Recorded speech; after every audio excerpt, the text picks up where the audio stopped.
this athletic consumer is such a defined archetype across so many different categories, nutrition, apparel. And yet when you look to skincare and personal care, there are so few brands that are built for this customer's needs and speak to this customer in sort of a value set and brand ethos.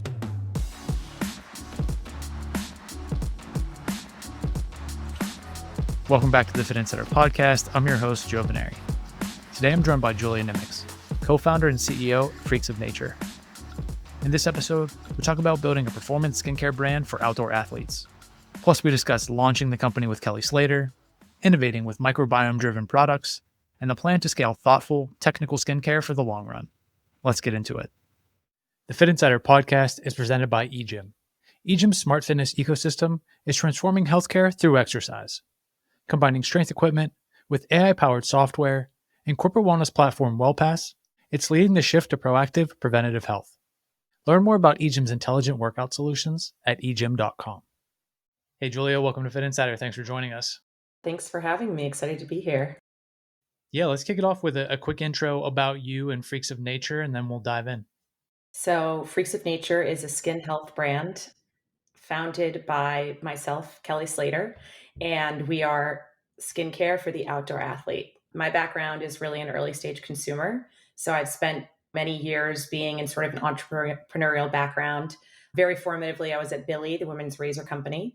And I was a very early employee there. So employee number 4, and did a little bit of everything: operations, supply chain, product development, strategy. Was really lucky to be with them through a lot of the scale. So, about 4 years. We were acquired by P&G, blocked by the FTC, reacquired by Edgewell. Really interesting background and experience. Launched in Walmart, launched across new categories, amazing founders to learn from. And then from there, I went to a B2B dental manufacturing startup for a bit. Great experience as well, awesome company, but ended up missing consumer. And so found myself introduced to the Squared Circles gentlemen, who are sort of the incubators of Freaks of Nature. And they'd come up with the original concept for the business.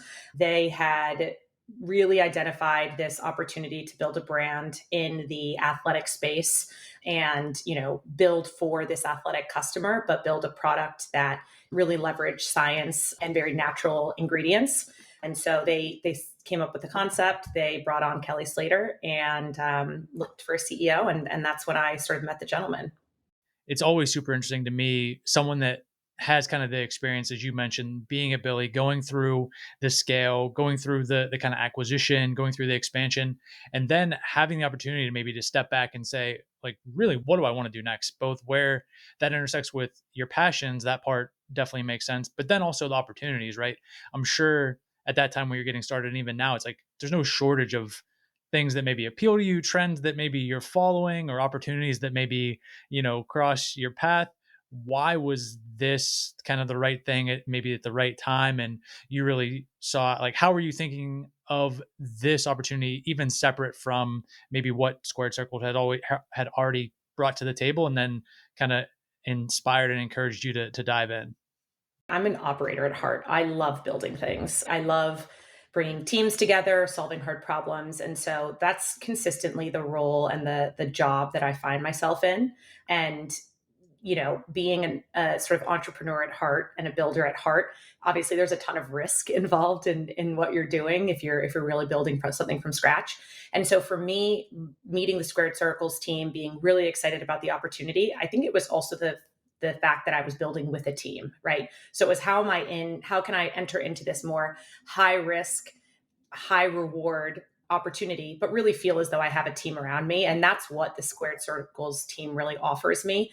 They're my co-founders. I am speaking with them multiple times a day, and they offer, through this entrepreneurial endeavor with, again, high rewards, a lot of support and team mentality that I think makes the overall experience less lonely. People often say entrepreneurship is lonely, and this has definitely been a great sort of team building exercise along the way. Yeah, having that opportunity, and also to do something where you excel, and also like you want to be operating, but also having the team around you, thinking about like where the product kind of launched, and maybe even when you came into the fold, what that looked like. what's kind of like the core offering? How do you see that evolving? I know recently you kind of got into the deodorant space and some other products. So like, what was the initial launch point, and then how do you think about evolving the Freaks of Nature product portfolio? So, the original light bulb moment for Freaks of Nature, which is something that really resonates with me. I previously said I probably wasn't going to go back to skincare after leaving Billie or personal care just because it's such a crowded space. There's so many players in the space, brand launches all the time. And to be totally honest, I think I was a little bit disillusioned with it. But Lucas really built this amazing brand and conceptualized this idea, and it resonated with me. And it's essentially that this athletic consumer is such a defined archetype across so many different categories: nutrition, apparel. And yet, when you look to skincare and personal care, there are so few brands that are built for this customer's needs and speak to this customer in sort of a value set and brand ethos. And so, Freaks of Nature is uniquely defined in its both product positioning, being for athletes in terms of its performance features, in terms of its packaging, but also in terms of its brand ethos, right? How we appear, who we are speaking to, how we speak. It's much more akin to a Satisfy or a District Vision than it is to your traditional skincare or beauty brand, because we really see ourselves as a brand for and by athletes.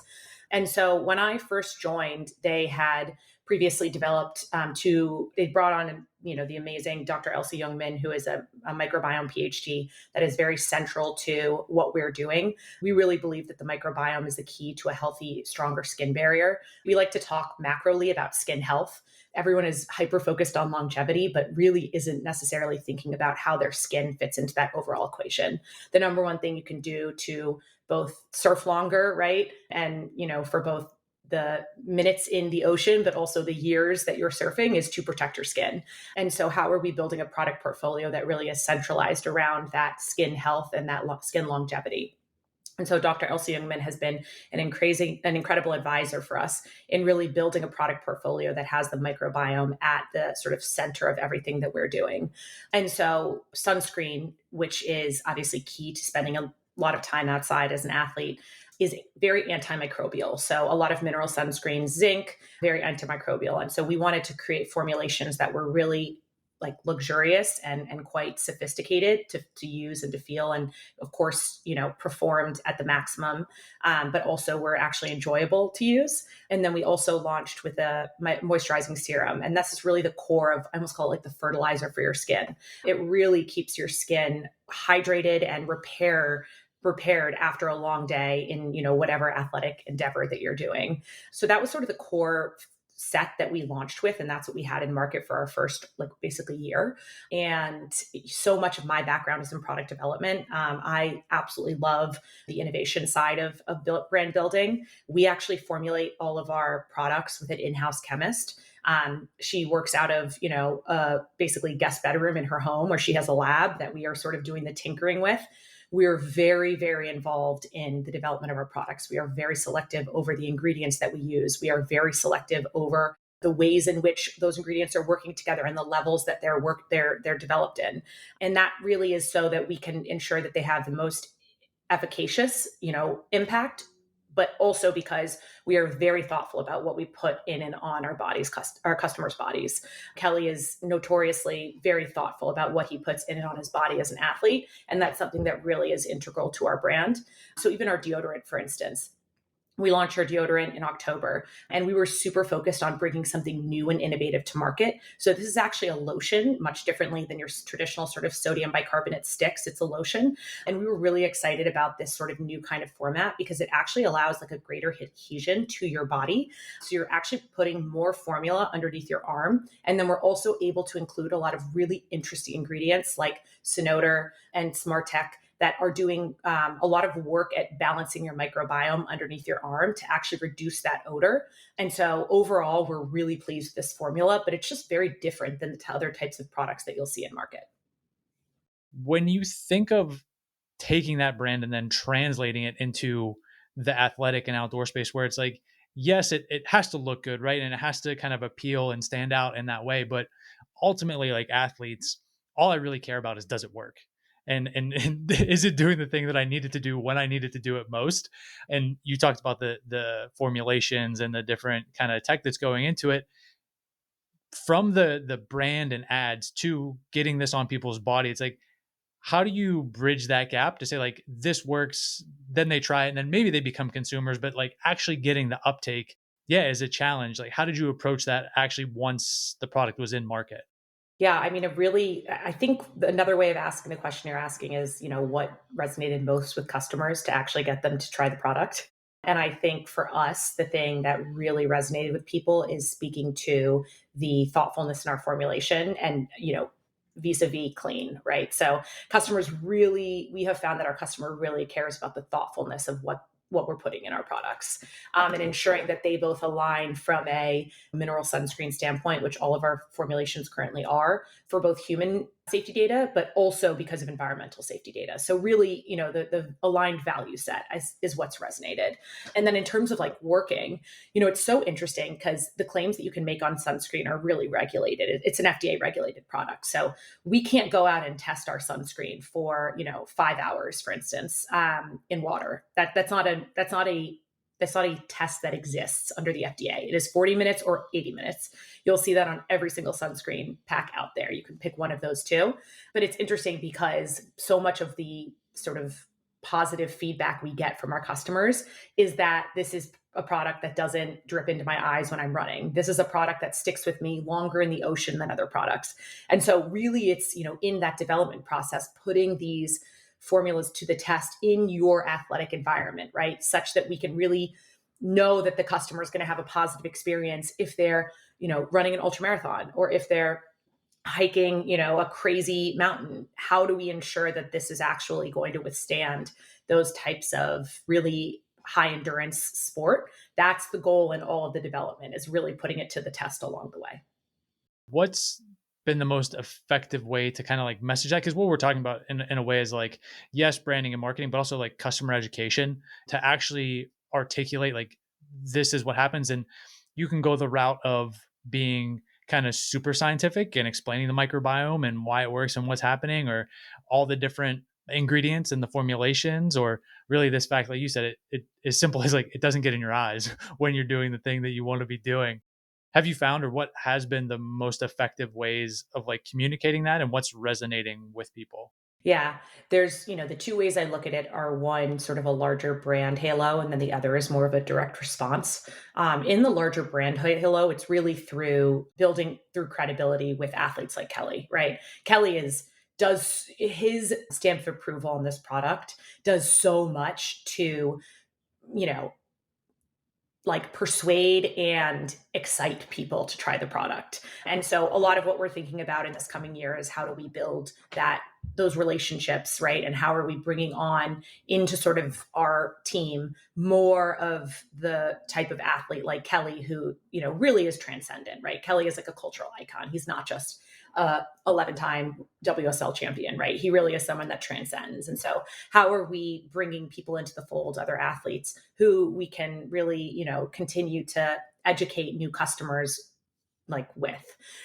So that's, I'd say, the brand side of things. And more on the direct response side of things, it's interesting how much you can get across by speaking to very clean claims, being able to speak to the fact that we're a mineral sunscreen, the fact that we do have 80-minute water resistance. It's funny, it's sometimes as simple as just bullet points, but we've been able to get across pretty quickly to customers how we're really building a different type of product. This episode of the Fitt Insider Podcast is brought to you by EGYM. EGYM makes some of the most innovative strength training machines on the market, but that's only one part of their integrated ecosystem. With connected fitness equipment, AI-powered gym software, and a comprehensive corporate wellness offering, it's forging the future of preventative health. Partnering with companies worldwide, EGYM's WellPass program improves employee health by expanding access to premier fitness and health facilities. Upgrading gym floors, EGYM equips every operator with smart equipment and AI tools to create hyper-personalized training plans for every exerciser. Putting it all together, they're transforming healthcare through exercise. Experience the power of EGYM's ecosystem at egym.com. As that continues to evolve, this kind of not just beauty, not just clean beauty, not just skincare, now really getting into longevity and performance and personal care, all of those things. How do you see the kind of product portfolio continuing to expand as you do that, mentioning, kind of where you initially started adding deodorant, like how many SKUs do you anticipate having? Will this continue to be like, hey, we want the full top to bottom for that outdoor and active person, or will you be more selective in kind of where you expand to? For us, development is such a core part of the brand that we're building. Product launches really are a lot of what we feel differentiates us, sort of the products that we can bring to market from other brands. So it's always going to be a very core feature set of what we're doing. I think that on the sun care, there are some obvious SKUs that we don't yet have available that we're going to be bringing to market in the next year. And on the sun care side of things, I think the broadening the term sun protection is a big feature of what we're excited about. Sun protection isn't just sunscreen. It's also, apparel. It's also ingestibles. There's a very broad spectrum of what you can consider sun protection and what other countries actually perceive as sun protection. And so as we are thinking about longevity and as we're thinking about really exciting this outdoor athlete on creating a more, a lifestyle that is really going to last longer, let's include the broadest definition of sun protection. And then on the skincare side of things, we've really just gotten started. We have right now a moisturizing serum, which again is sort of the foundation of the skin microbiome for us. And then we have a cleanser. And people might not know is your skin microbiome, just like your gut microbiome, requires a good amount of good bacteria. And so skin barrier that's damaged often either doesn't have the right diversity of bacteria or has too little good bacteria. And so a lot of what we do in sort of the routine that we're building is create that correct environment for your skin microbiome such that you're actually going to have healthier, more glowing skin. And so there's so much you can do there with other product development, both again in terms of traditional skincare and then ingestibles to really show how a routine can create a healthier skin that lasts longer and allows you to do what you love. Maybe a couple more questions on this front, and then I do want to change gears to talk a little bit about the actual operations and some of the nuts and bolts, given your background and being super hands on. But just on the kind of distribution, whether it's direct to consumer, retail, Amazon, like how are you selling now? How are you thinking about continuing to evolve that? Like, what are the kind of just focus areas there, and how you think about continuing to get the product out there? Yeah, we're primarily e-com right now. So that's the split between D2C and Amazon. And for us, we really see that as, an incredible, like long channel that we can continue growing. We do have a retail business. We're in about 250, 275 specialty doors. So that's everything from specialty sports, surf shops in California, Saturdays in New York. That's Goop. We're really across the board in terms of both lifestyle, beauty, and specialty sport. But and to me, those doors are incredible for organic awareness and brand building, right? It's incredible for the customer to be able to go and really touch and experience your brand. Those aren't necessarily like the retail distribution channels that are going to absolutely, grow your business, but they're incredible for customer introduction and loyalty. On the other hand, Amazon and D2C have been incredible channels for us. And we, feel really strongly that building our business for as long as possible on e-com will only give us more success when we go into some of those more mass channels. So the goal is really continuing to, and we'll talk about sort of the size of the team in a second, but we're very small. And so we've been pretty selective about what we've focused on so far. And so we have barely tapped into TikTok, we barely tapped into affiliate. And I think that there's just a lot more meat on the bone as it pertains to sort of this overall e-com environment that we can really activate. Yeah, it makes a lot of sense. As you were even describing kind of where the product is showing up in person, obviously those are super specific, targeted, and I don't want to say like high end, but certainly like premium, thoughtful. Yeah, is that how you think of the brand internally? Because I talk to a lot of folks both on the podcast but in general, founders, and it's like what typically they lead with sometimes is like we're luxury, we're premium, we're high end, we're obvious, and there's mass market and different things, but like right now it seems like everybody wants to put that premium luxury connotation on everything. You haven't said anything like that, but you've definitely what you're talking about in terms of the thought that goes into the innovation, the formulation, the product development, all of it very clearly says that. So it's like you're doing it without saying that. How much of that is intentional? Like, how do you think about that? Yeah, I think that like a lot of athletic apparel or athletic categories, right? You want people to select your product because it's more technical, right? Because it can benefit you in your performance. You just stated it, right? People want to know that what they're using is going to support them in their performance. And so our goal is not creating a premium product for the sake of creating a premium product. Our goal is creating a technical product. And so we have a price point that reflects a technical product. And ultimately we want to sit in a technical environment, right? So we'll be launching an REI in the spring. We'll be launching in Shields. Those are two outdoor retailers that really are highly curated for a technical outdoorsman. And so that is really the goal, is that we are building a product and we're going to continue sort of formulating and including ingredients that deliver a performance product, and it has a premium price point attached to it. But the goal is not creating a premium brand for the sake of it. Yeah. So changing gears to the teams, the operations, just like talk to me about that. Like, how big is the team? Where are you spending your time? Sounds like a lot of everything, but just like, how do you think about, from an operational standpoint, from a culture standpoint, just maybe making this team as technical and high performing as the product? A background in D2C has given me a big leg up in terms of my network. And so I've been able to tap incredible consultants and incredible part-time, team members to come in and really like give me the brain share of what feels like a full-time team member in a lot of ways. And so Isadora, Sales, and I are the only two full-time employees, but we're lucky enough to have a ton of part-time, employees who feel like full-time employees. And it's interesting because, again, going back to sort of the heyday of my prior experience, and like you could just never envision them building sort of a you know very big brand with part-time employees. But I definitely think that that's sort of more common in today's highly focused on profitability early stage consumer landscape. And so that's really the track that we'll take for a while longer, because again, we have so much experience in some of the contractors that we're working with. But it's currently myself and Isadora. And Isadora is incredibly brilliant. She's a creative background. She runs all of our marketing. And when we say we're scrappy, we mean it.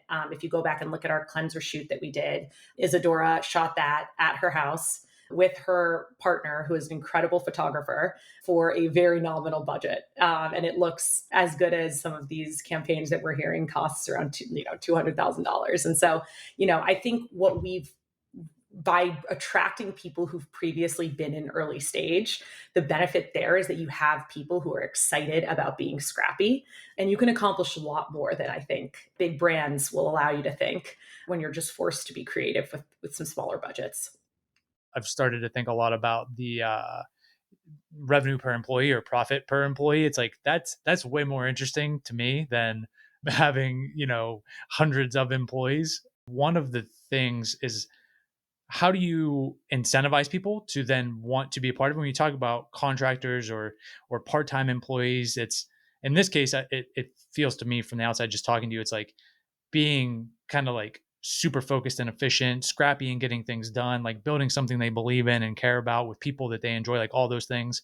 On the flip side of that, it's like, well, they want comp, they want equity, they want all the things that go along with that early stage. Like, how do you balance those things to like keep the team working cohesively towards that outcome?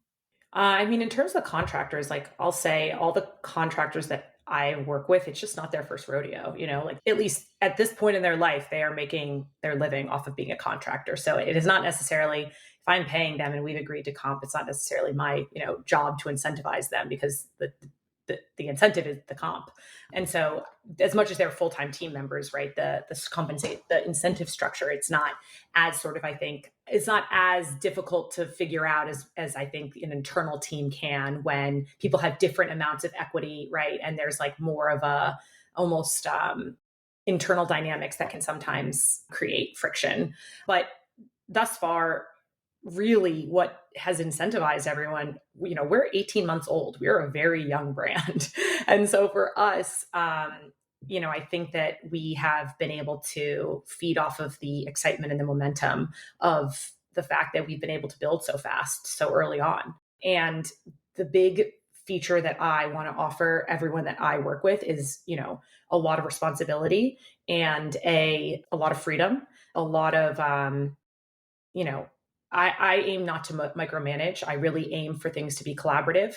If you're working with me, it's because you've probably previously proven yourself to either someone I'm very close with or to me personally. And so there's not necessarily this need to come and, like do a dance. You're going to put your head down and you're going to work. And I want it to be a really enjoyable working experience for everyone, but it's not about necessarily needing to prove yourself.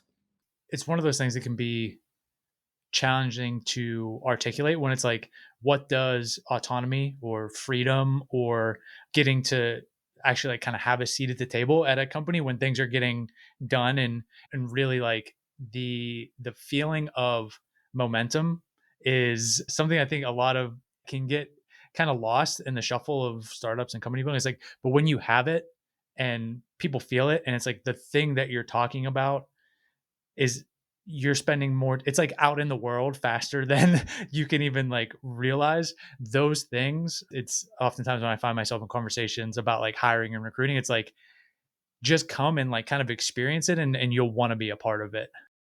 100%. We talk all the time about how do you protect what we have right now. Like right now, we aim to grow to be 50 employees, right? To what, 30 employees. How do we protect the hustle of the mentality of being scrappy, the mentality of, really driving a project forward as quickly as possible? How do you protect that? Because again, like this is why I aim to work with people who've sort of been in this early stage environment before, because you know what it is to have it and you know what it is to lose it. And the minute you lose it, it's not, I don't want to say it's impossible to get back, but it's just you can sort of feel when that early stage has exited the room. And it's sad because that's so much of the magic of what you're building. And there's always a reason why you have to sort of graduate from it. But as long as possible, the goal is keeping the attitude that we currently have in terms of, the internal environment. If we look ahead, I don't know if that like 30 to 50 employee thing was real or you just anecdote, but if that is a benchmark or on the roadmap, like what are the things now? I mean, we're early December, so wrapping up the year, getting into new year. You mentioned you're about 18, the company's about 18 months old. Like, what are the things that are top of mind for you and the team? And like, hey, yeah, these are the things that whether it's closing out the year or just continuing to keep that momentum, are like what you're talking about, thinking about internally. Yeah, we have a big year set up for 2026. We're really excited. We have really exciting product launches, bringing on new team members from a sort of freaks and larger implication of the brand standpoint is something I'm super excited about. I think that Kelly has again done so much on credibility for us and been such an incredible ambassador for the brand. How do we sort of rinse and repeat that with some new athletes that we can story tell with them as well? And so definitely growing our team in terms of the freak faces, product launches, growing the team internally. We are going to make a few hires next year, which I'm very excited about. And it'll be great to have more really great experience at the table, because it just means you can move faster. And that's really what we're looking for, is people who are great problem solvers, have done it before, and can, jump in and, work hard and be nice to people, as your background says. For folks that maybe aren't familiar with the brand, learning about it now for the first time, or kind of hearing this and say, hey, I want to keep up with the product launches and everything you have going on, where would you point them, or anything you would want to direct them to otherwise? freaksofnature.com and Freaks of Nature on Instagram and TikTok. And yeah, hope everyone gets to try the products. For sure. We'll make sure everything is easy to find in the show notes. Encourage them to check it out. And super grateful that you made some time to join us today. Awesome. Well, thank you so much. I really appreciate it. Thanks for listening to today's episode. If you got value from the conversation, please consider subscribing and sharing the podcast with a friend or colleague. It's a massive help. And if you want more content like this, including news and insights on the latest industry developments, subscribe to the Fitt Insider newsletter at insider.fit.co. And one more thing, you can learn more about our recruiting and consulting services at fit.co. That's FITT.co. I'll see you here next week.